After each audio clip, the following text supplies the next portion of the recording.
कहानी का शीर्षक गरीब दोस्ती की अमूल्य दौलत। यह कहानी बनारस के पास के एक छोटे से गांव की है जहां दो सच्चे दोस्त अशोक और रामू रहते थे। दोनों बचपन से ही एक दूसरे के साथ थे। स्कूल में दोनों एक ही क्लास में पढ़ते थे। एक दूसरे के बिना एक दिन भी नहीं गुजरता था। दोनों का घर साधारण था और उनके परिवार भी मामूली आय पर निर्भर थे। रामू और अशोक के परिवारों में एक ही चीज की कमी थी, पैसे की। लेकिन उनके दिलों में एक चीज की कमी नहीं थी, और वह थी एक दूसरे के प्रति प्यार और विश्वास। अशोक का स्वभाव बहुत हंसमुख और जोशीला था।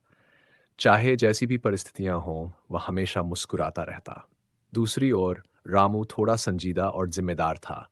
उसके परिवार में माता पिता के अलावा उसकी एक छोटी बहन भी थी जिसकी जिम्मेदारी उसके कंधों पर थी। दोनों की दोस्ती ऐसी थी कि एक के पास जो भी होता वह दूसरे के साथ बांट लेता। गांव में स्कूल की पढ़ाई के बाद दोनों ने मेहनत करके पास के कस्बे के कॉलेज में दाखिला लिया।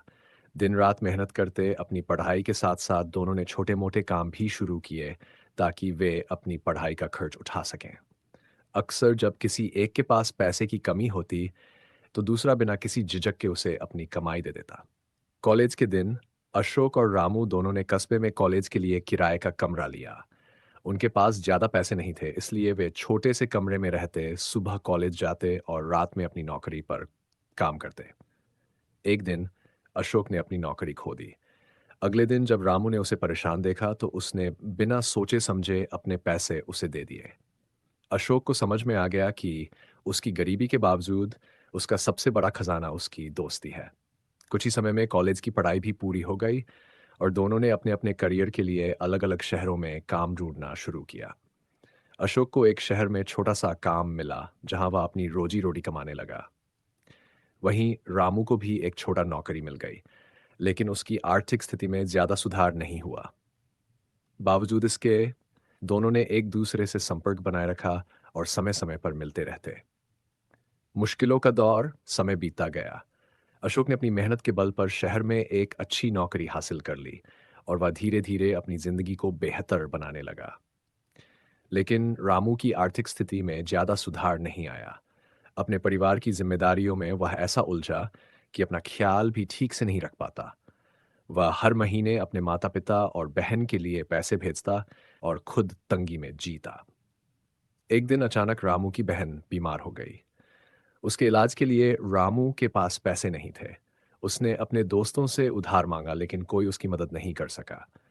तब उसे अशोक का ख्याल आया, लेकिन उसे अपनी गरीबी और जरूरत के कारण उससे मदद मांगने में झिझक महसूस हुई। वह समझ नहीं पा रहा था कि वह अपने सबसे करीबी दोस्त से मदद कैसे मांगे। लेकिन अशोक को जैसे ही रामू की स्थिति के बारे में पता चला, उसने बिना कोई देरी किए तुरंत अपनी बचत में से पैसे भेज दिए। अशोक ने उसे फोन पर कहा, तू मेरी चिंता छोड़, मैं तेरा दोस्त हूं और हमेशा रहूंगा। इस रिश्ते में कोई उधार नहीं होता। दोस्ती का मतलब होता है बिना शर्त मदद करना। तुझे जो चाहिए मैं उसे अपना हक समझकर भेज रहा हूं। रामू की आंखें भर आईं। उसने महसूस किया कि दोस्ती की असली दौलत पैसे से नहीं, दिल से मापी जाती है। सफलता और खुशी की कहानी। समय के साथ रामू की बहन ठीक हो गई और कुछ सालों बाद रामू की भी किस्मत ने साथ देना शुरू किया। उसे गांव के एक सरकारी कार्यालय में छोटी सी नौकरी मिल गई। उसने धीरे धीरे अपनी मेहनत और ईमानदारी से नाम कमाया और उसकी आर्थिक स्थिति में भी सुधार आने लगा। उसने यह सब अपने दोस्त अशोक की मदद और प्रेरणा के कारण ही पाया। कुछ साल बाद अशोक और रामू ने एक बड़ा फैसला किया। दोनों ने अपनी मेहनत की कमाई से गांव में एक स्कूल खोला जहां गरीब बच्चों को मुफ्त में शिक्षा दी जाती थी। उनके लिए यह स्कूल नहीं बल्कि उनके बचपन की दोस्ती का प्रतीक था। वे चाहते थे कि कोई भी बच्चा, चाहे वह गरीब हो या अमीर, अपनी जिंदगी में सफल हो सके। उनकी दोस्ती ने गांव के बच्चों की जिंदगी बदल दी। कहानी का सार। अशोक और रामू की यह कहानी दिखाती है कि असली दोस्ती किसी भी पैसे से बढ़कर होती है। दोनों की जिंदगी में कई उतार चढ़ाव आए, लेकिन उनकी दोस्ती हमेशा मजबूत रही। ये दोस्ती केवल एक दूसरे की मदद तक ही सीमित नहीं रही, बल्कि एक नई शुरुआत बनी जिसने गांव की जिंदगी में बदलाव लाया। इस कहानी से हमें यह सीखने को मिलता है कि असली दौलत हमारे दोस्तों के दिलों में होती है, और गरीबी या अमीरी की पहचान उनके पैसों से नहीं, बल्कि उनकी सच्ची दोस्ती से होती है।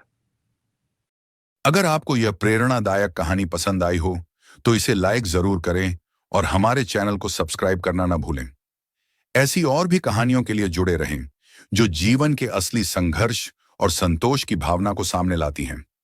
आपकी एक लाइक और सब्सक्रिप्शन हमारे लिए प्रेरणा है ताकि हम आपको और भी बेहतरीन कहानियां सुना सकें।